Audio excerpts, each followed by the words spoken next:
नमस्कार, मी राकेश कोळी आणि आपण आज आहोत भोसते घाटात. आपण सध्या भोसते घाटात पाहत आहोत की साईडला संरक्षक भिंतीचं काम सुरू आहे. पण हे काम इतक्या निकृष्ट दर्जाचं आहे की या कामामध्ये कुठेही खडी किंवा क्रस्त्यांचा वापर केला जात नाही आहे.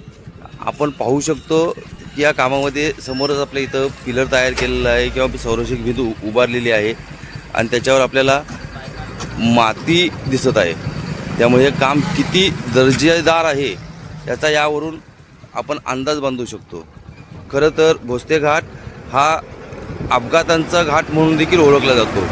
बरेचसे मोठमोठे अपघात या ठिकाणी होत असतात आणि अशा वेळेस एका बाजूला खोल दरी असणाऱ्या या घाटात बाजूला असणाऱ्या संरक्षक भिंतींचाच या वाहनांना किंवा वाहन चालकांना आधार असतो.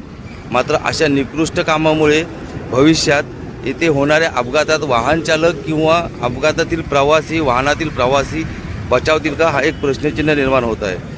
केवळ नुसते पावडर आणि जी खडी वापरण्यात येत आहे ती पण निकृष्ट दर्जाची अशा आधारे हे काम चालू आहे. त्यामुळं राष्ट्रीय महामार्ग विभागाने संबंधित कामावर आपल्या अधिकाऱ्यांच्या मार्फत तात्काळ लक्ष द्यावं व हे काम दर्जेदार करून घ्यावी अशी मागणी सध्या सर्वसामान्य लोकांच्यातून करण्यात येत आहे.